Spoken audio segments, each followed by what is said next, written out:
Hello, good morning. Hello, good morning.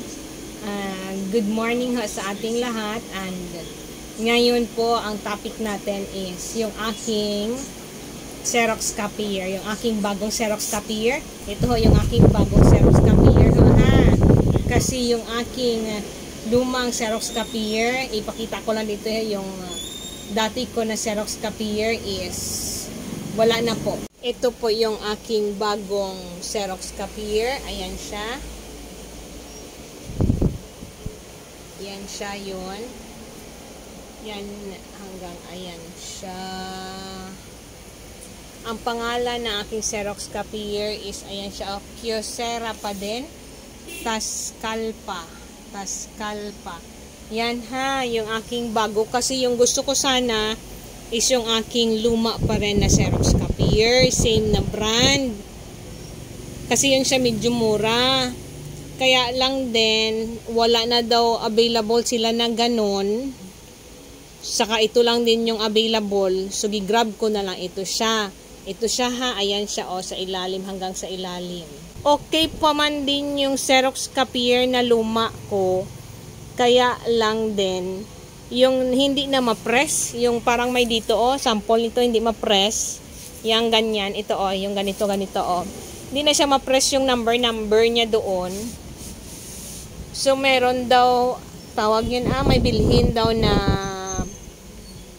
pyesa, and then hinanapan ng pyesa, wala daw pyesa sa Jensen.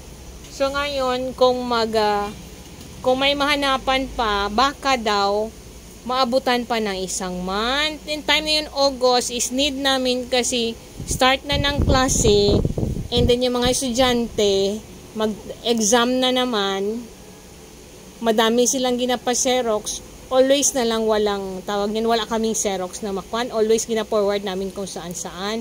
So, sayang yung income. And then, ang sabi na lang sila, and then ito pa, medyo mahal ito siya kasi 70,000, and then sabi ko okay pa man itong Xerox ko na isa, itong luma. Ang sabi nila, sige bigyan ka namin ng discount, then i-trade in daw yung luma. So yun, i-allowed na lang namin kaysa hintayin pa yung 1 month, matagal. So ito nangyari, maganda din siya.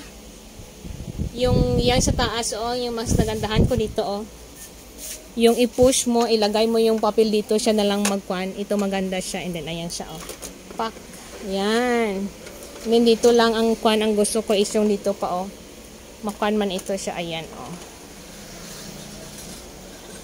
And then yung may-ari, itong si Glenn yung technician, siya din nag-deal nito, is sinabihan ako na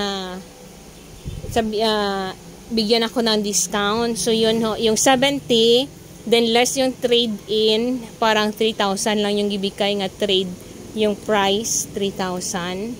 And then basta ibigay na lang nila ng 55,000, parang 55,000 man ata yun siya. Sandali check natin ha.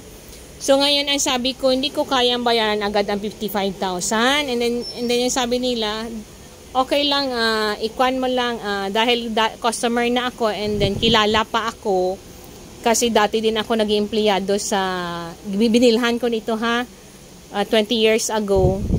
So yun, then yung nag-offer sa akin is kasamahan ko din, isa sa mga pioneering din doon sa tindahan. So yun, gibigay sa akin for 6 months.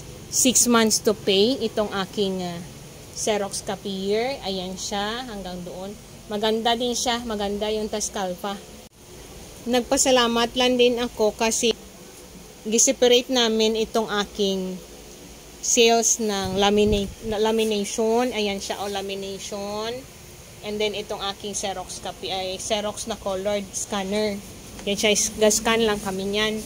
Yan siya, gi-separate namin, giiba namin, gilagay namin sa isang galon ng alcohol. Kung alam niyo yung malaki, yung 1 gallon, 4 kilos, 4 liters. Yan siya, gi-separate namin.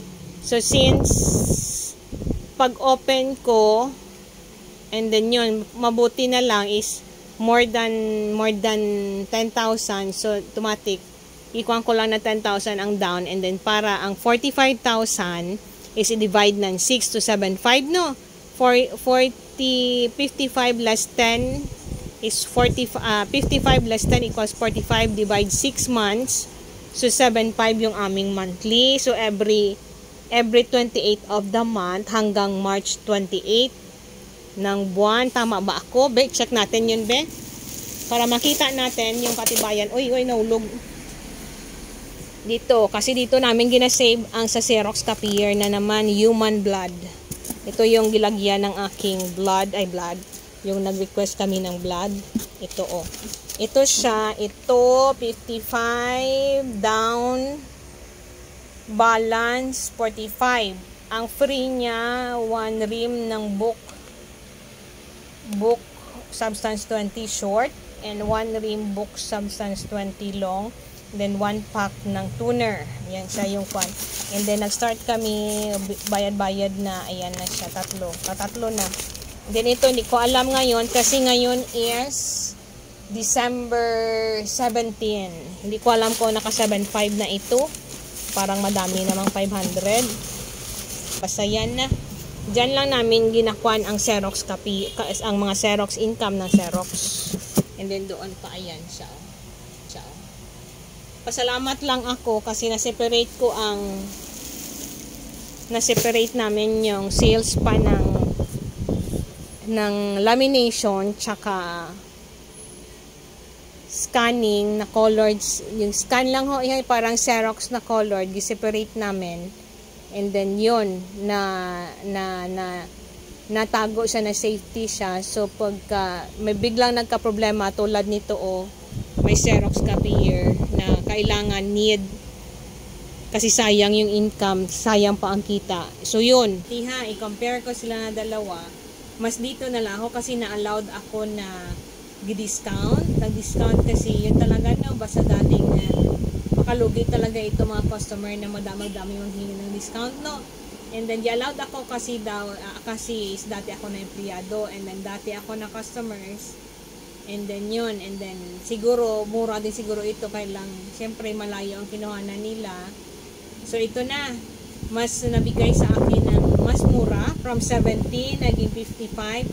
From 70 less trade in ng old ko na Xerox copier, kaya naging 55,000 ang net, less ng down payment ko na 10,000. So 45,000 times, divide natin sa 6 months hanggang March 28 yung payment ng 2024. Then after ng 28, doon malaman natin kung nag-income na ang aking Xerox copier. Ito ha, malaki ang income nito ha, basta meron lang ako kayo dyan. And yung aking palaging sinasabi always ha, na kung magbili kayo ng Xerox machine, ito lang ha. Pag nagbili tayo ng Xerox machine, mas mabuti na sa malapit na area na lang yung may technician. Tanungin nyo kung may technician sila na alam gawin yung Xerox machine, yung komponihin, yung ayusin. Doon ha, para sa akin, dito lang talaga ako sa Takurong nagabili ng mga Xerox machine. And then andyan man din si Glenn na maglinis, mag-check sa Xerox machine.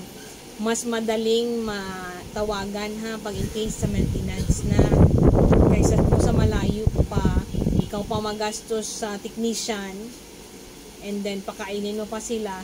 So mas mabuti pa yung ipakain mo, ibigay mo na lang sa technician dito sa malapit sa'yo, di ba? Makatipid ka pa. And then yun ho, yun lang ho, basta ang Xerox machine ho, kumikitang kabuhayan. Yun ha, yun lang ho yung aking ma-share. And then sa March, after ng March o April, mag-update ako ulit ha pag okay na, fully paid na. Yan ho. Thank you and good morning.